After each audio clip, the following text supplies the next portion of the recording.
Welcome, dear listeners, to a tale that dances on the edge of mystery and wonder.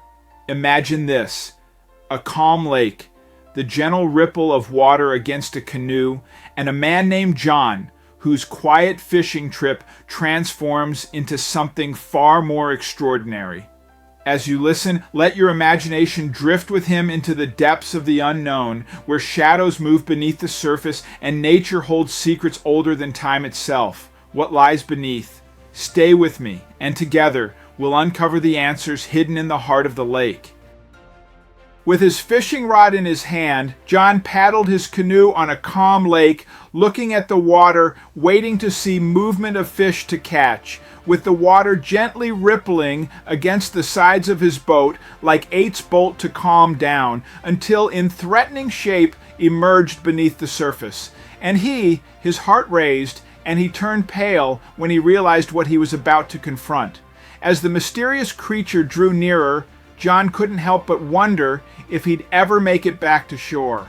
The creature was now almost very close to his boat. John could see how big the shadow AO actually was, and his stomach dropped. If he were to fall out of his canoe, he would never be able to pull himself up again in time. He paddled and paddled, but it seemed to be in vain. A creature bumped into his canoe with horrible strength. John could grab the sides just in time and was able to keep himself from falling out of the canoe, but his struggle was far from over. But what creature was terrorizing John? Why couldn't he get back to shore? And will he make it out? But before we start, smash the like button and make sure to subscribe if you haven't, and hit that notification bell so that you won't miss any new stories. John was out on canoe as he usually did during the weekends. He brought his fishing gear with him, trying to catch a fish. He had already been out on the lake for a few hours and had caught a fish or two when he decided to paddle a little further, and the lake was huge and there were a lot of spots he hadn't fished in yet.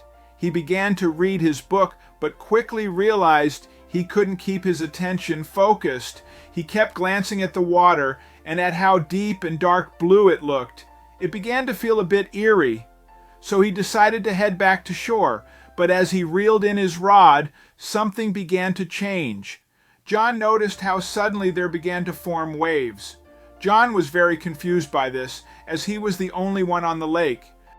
He quickly reeled in the rest of his rod and packed up his fishing gear. He had to paddle for at least 30 minutes to get back to shore. His body began to relax as he realized the shadow could have been from his canoe. He wasn't entirely sure if the shadow came from his canoe, but it had to, right? There was no fish in this lake that big. His heart was still racing as he saw the shore again. It was now only a 15-minute paddle or so, he hoped. Then something happened that he hoped wouldn't. The wind picked up and felt little drops falling from the sky. John stopped paddling for a bit to catch his breath. He looked down into the water to see if it was getting any lighter again, indicating he was getting out of the deep part of the lake, but it wasn't. Well, the shore was now closer than ever, but John's strength was quickly fading. He sat back in his canoe, breathing heavily. Then all of a sudden, the boat shook again. John could grab the side of the boat just in time, but his rod wasn't so lucky. It had fell into the water, and John couldn't reach it anymore. It felt as if his whole world was ending. There was no way he would have enough strength to paddle all the way to shore. And if this strange creature swimming underneath him would bump his boat one more time, he would definitely fall out. The sudden urge for survival welled up inside John. He set his sights on one point on the shoreline and never looked away from it. Then he began to paddle. He paddled as hard as he could, ignoring all his body signals that were telling him to stop and give up. Realizing that brute force alone wouldn't cut it, John tried to remember all he'd learned about navigating difficult waters. He attempted to angle his canoe so that the wind would push him diagonally, a technique he'd once read about. His heart pounded in his chest as he put the technique to the test, feeling the canoe respond, albeit slowly, in the desired direction. "No!" John yelled, desperation evident in his voice.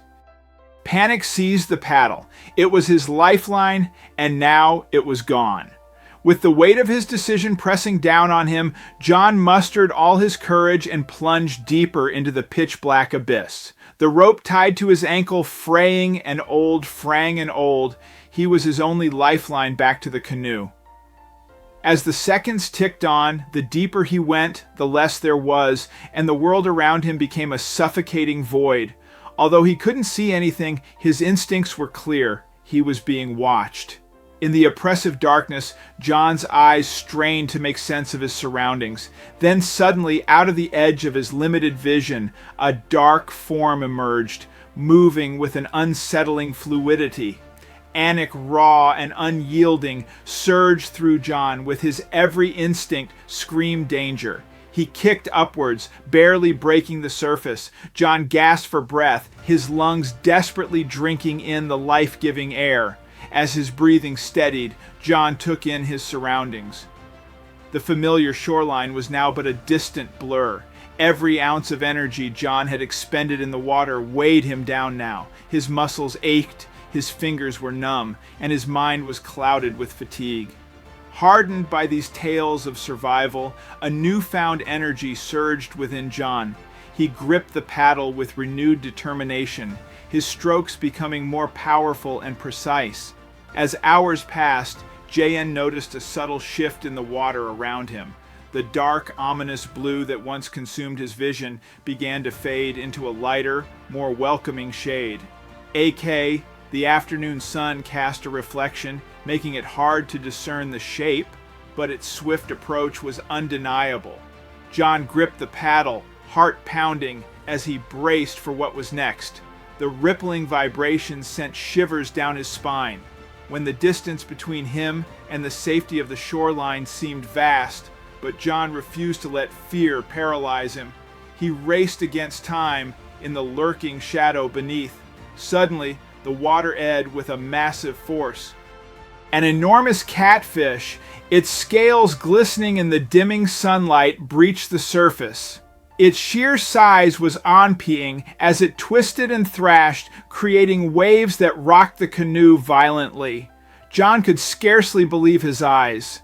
With the short analyzing the closed and the memory of the giant catfish fresh in his mind, John made a split-second decision, abandoning the canoe. He leapt into the shallower waters with powerful strides, pushing through the sandy bottom beneath his feet, offering some reassurance. Finally, his feet met solid ground, and he staggered onto the shore, collapsing onto the sandy beach. His breaths came in ragged gasps. As John began his trek back home, the lake glistened under the twilight. Every step away was accompanied by a glance back at the deceptive calm of the waters.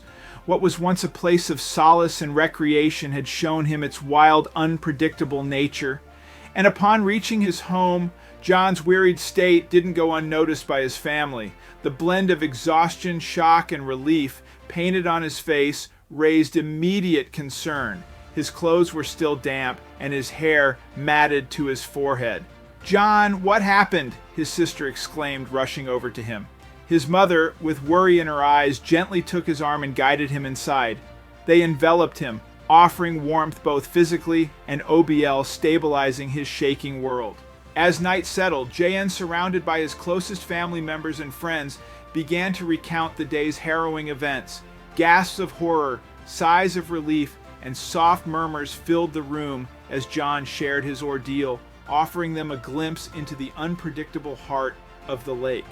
The following days were marked by John's burning need for answers. While the incident had traumatized him, it had also sparked an insatiable curiosity. He needed to understand what he had witnessed in the vast depths of the lake. Turning to old journals, books, and online databases, J.N. began his research in earnest, searching for any information that could shed light on the enigmatic giant he had encountered. J.N. soon found himself immersed in the history of the lake. Old records painted a picture of a lake with profound depths, caverns, and underground channels that had remained largely unexplored. While speaking to a local historian, John stumbled upon an old photograph. It depicted a secluded building nestled on the lake's edge, stamped with the logo of a renowned research institution. The image was captioned Lakeside Lab 1978. John's heart raced as he made the connection.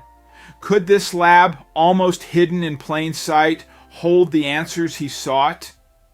With determination, John found the now abandoned facility, overgrown with vegetation, but still standing.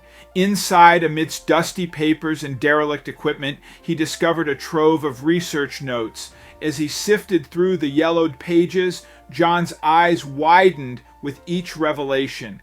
Delving deeper, John came across a specific project labeled Project Leviathan. Here it was outlined how researchers had taken ordinary catfish and genetic ally altered their DNA. They aimed to increase their size for what seemed to be commercial purposes. There were even photographs, baby catfish and petri dishes, growing juveniles in tanks, and a haunting image of a massive catfish, its size inconceivable. He pondered if the lab's experiments were responsible for unbalancing the lake's ecosystem and the creature that chased him that fateful day. John knew he couldn't keep these findings to himself. The community and perhaps even the wider world needed to know. Determined to expose the lab's activities and the potential risks of their experiments, he began meticulously gathering every piece of evidence. John compiled the photographs, research notes, and the data from NNest into a comprehensive report. It's realizing the gravity of the situation, he approached local newspapers and TV stations, presenting them with the irrefutable evidence of the lab's disturbing experiments. A prominent journalist took interest, helping John organize a press conference to expose the entire operation to the public and demand answers from those responsible. Once the news broke, the community was in an uproar. At the peaceful, serene lake, a beloved local spot had been turned into an experimental playground, putting everyone at risk. As a result of the revelations and the public's demand for action, local authorities swiftly moved to quarantine the lake. A thorough investigation was launched targeting not just the current activities, but delving into the lab's historical operations. Months passed and the impassioned debates began to wane. The barriers around the lake remained, but children once again played at its edges, and local vendors set up stalls nearby. Yet a tangible sense of trepidation persisted. Old fishermen exchanged tales of the lake's dark days. The community's sentiments were divided, and the decision was left to a council of experts, local leaders, and representatives from guardians of the lake. And it's a tale of the giant catfish became more than just a story. It evolved into a lesson imprinted in the heart of the community. Parents narrated it to their children, emphasizing the significance of respecting nature's boundaries. Local schools included it in their curriculum, molding it into a cautionary tale about the unintended consequences of unchecked scientific experiments. And the giant catfish's legacy served as a reminder of humanity's duty to tread lightly upon the earth. Seated on his porch overlooking the lake, John often pondered the intricate dance between man and nature. He realized that every technological advancement came with its shadows, and every stride forward needed introspection. In his journal, he penned his final thoughts. Nature isn't merely a resource to exploit, but a relationship to nurture. We are but fleeting guests on this earth, and our actions echo in its vastness. It's our duty to ensure that this echo is harmonious, not discordant. This reflective note concluded John's tumultuous yet transformative journey.